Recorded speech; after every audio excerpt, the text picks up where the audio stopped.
Hello everyone, welcome to another edition of Coffee Break. My name's Steve Barrett, I'm the editorial director at PR Week, bringing you another show. Delighted to be here with Mike Moeller, who is the founder and CEO of Aircover Communications, a firm based on the West Coast, Mike, and you've got a really unique attitude to the agency business, pretty much formed out of a long time being on the client side. So first of all, welcome to Coffee Break, and tell us a bit about how you came to set up the firm in 2017 and what the idea behind it was.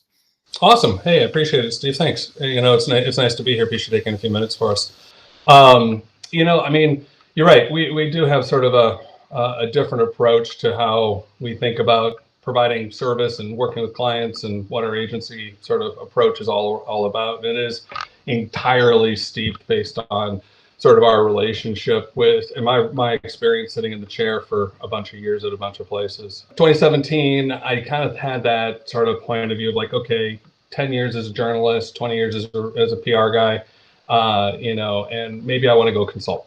And so I stepped out, started thinking about the consultant thing, and candidly didn't do it very well because I didn't know how to manage a book of business. I didn't have any idea what I was doing in terms of taking clients on and stuff. And so when we got to around 2018, I was like, took some advice from a few of people I respect, John Onata and a few others out there. And he's like, hey, maybe you need to lean into this thing. So we did.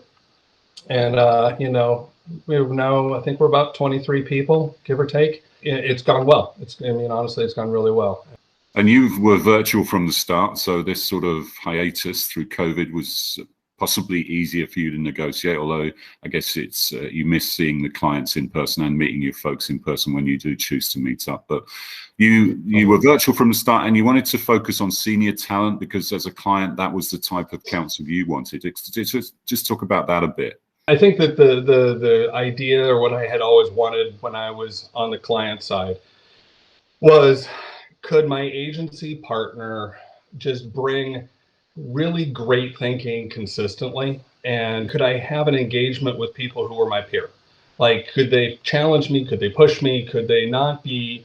I did not want yes men. I didn't want people who were just constantly just showing up, asking what could they do for me that day. Instead, I wanted people with a proactive thought. I mean, Steve, when you're sitting in as a client, you're in meetings, you're meeting with the marketing team, you've got HR meetings, you've got this, you got that, and then being able to walk out in there and have your agency actually move the football down the field for you proactively, or come up with ideas, or engaged on an external basis and bring fresh thinking.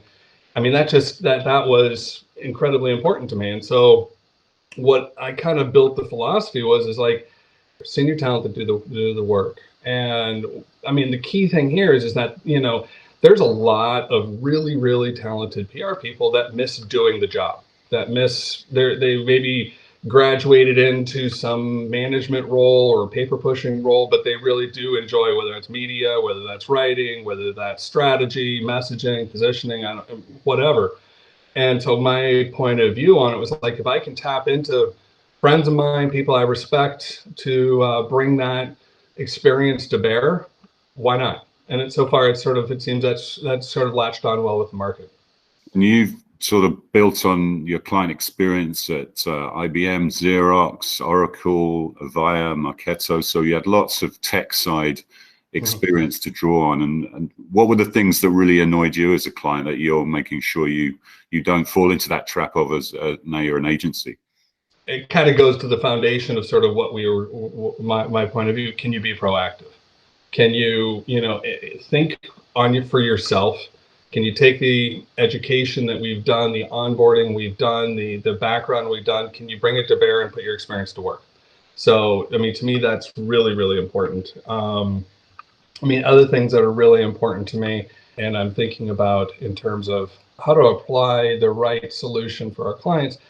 I think a lot of agencies over the years, especially as the media has melted down, have forgot the idea of what good storytelling and good media relations really is, and how to work with reporters, and how to listen and respond appropriately, how to pick up the right signals and the right cues.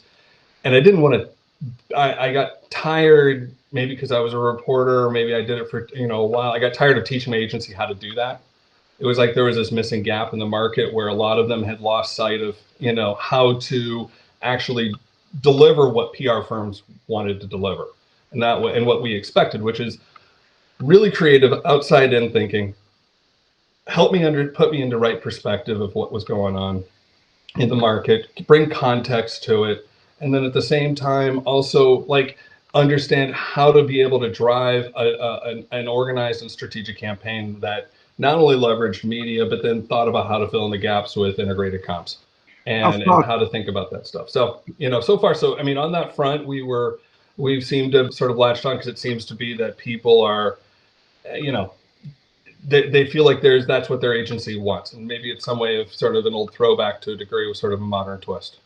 How far can you scale that? Because, there's only so many clients that senior people can talk to in a day. So is there a sweet spot of a size that you want to get to where otherwise you might be diluting that unique offer that you've Oh, put I together? totally agree. Yes, Steve. I mean, I totally agree. The moment that the model breaks, because I mean, look, my opinion, the agency model is at odds with what clients want, right? Clients don't want agencies to shove the most work down to the juniorest person in order to drive margin. That just, to me, that's just foundationally at odds with what the client, especially the kind of tier client that I'm dealing with, which is mid-late stage startups. I mean, some public companies even, I think this probably would hold true to a lot of public companies, but of what they want. But for that mid-late stage startup that's heading towards some kind of an exit, they're going to want senior people, and they're going to want senior people to do the work.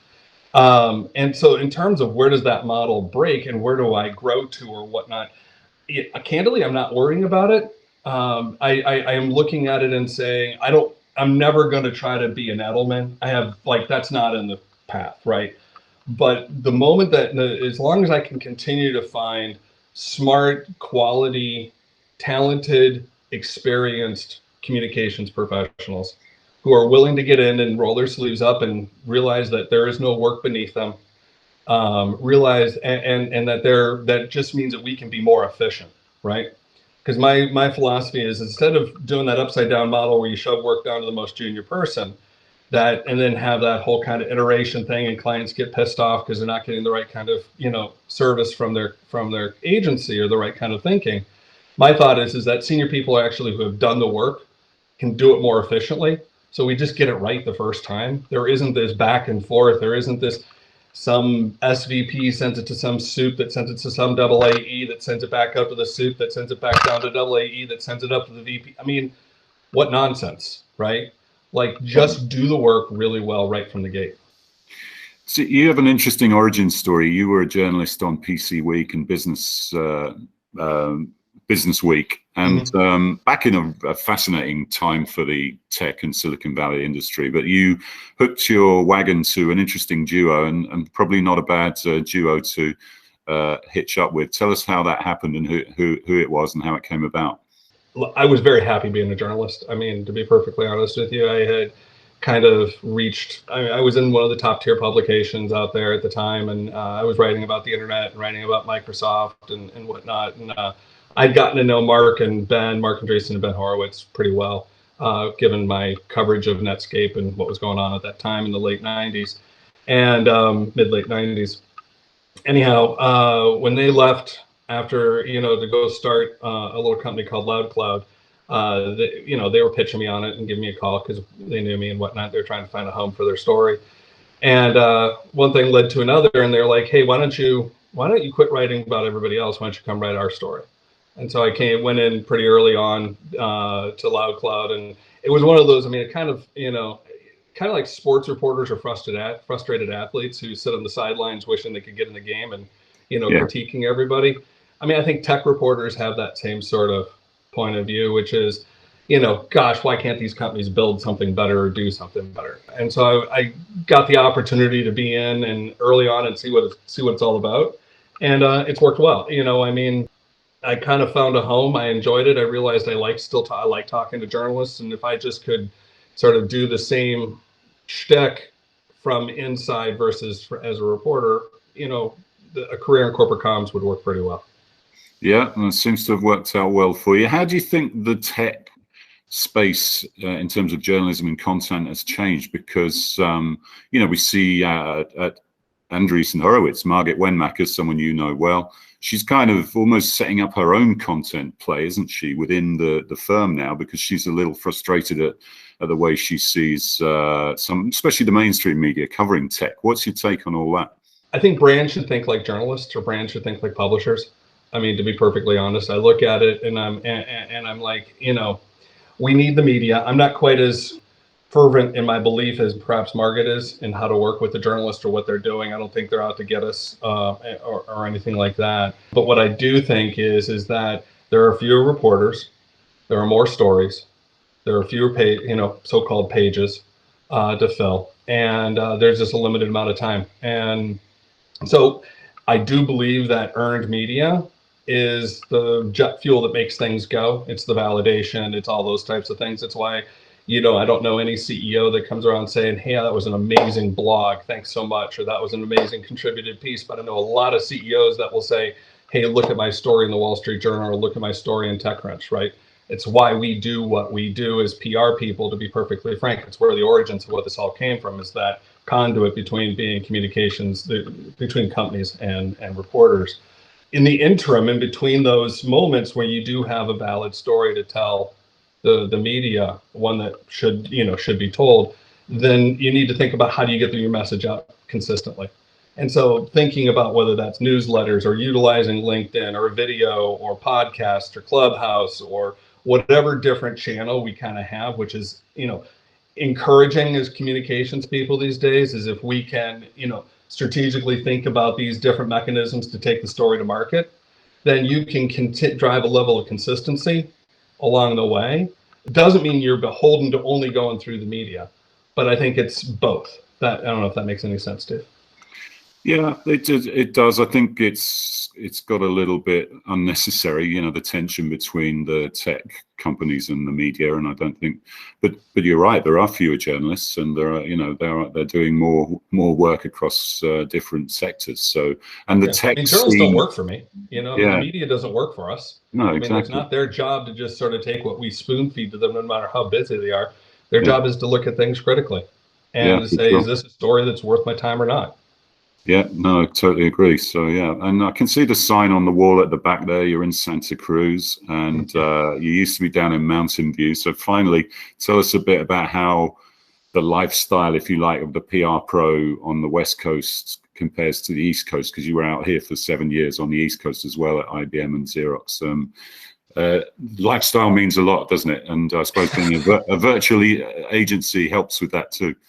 It does. I mean, lifestyle. I don't know how the lifestyle necessarily changes. I will say it was kind of nice to go for a run along the Pacific Ocean this morning. So I'm certainly not gonna complain about that. Look, the way I looked at it is that I understand the tech industry. I love the tech industry.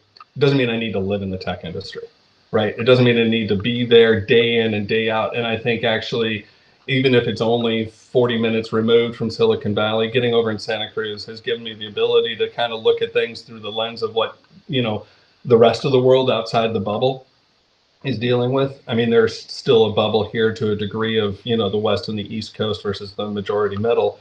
But when I look at that and I think about when I get down here, and being here kind of brings some fresh perspective. I mean, nobody asked me what I do, or who I know, or what my LinkedIn profile is, or what VC party I went to, or whatnot during the, on a day-to-day basis, or when I'm walking down the street, you know what I mean? Or my neighbors don't care. So it's kind of nice to have that sort of refreshing sort of reality ability down here. Besides which, it's not so bad to get up and, sit on my deck and watch the ocean, while I'm answering 175 emails in the last 2 hours.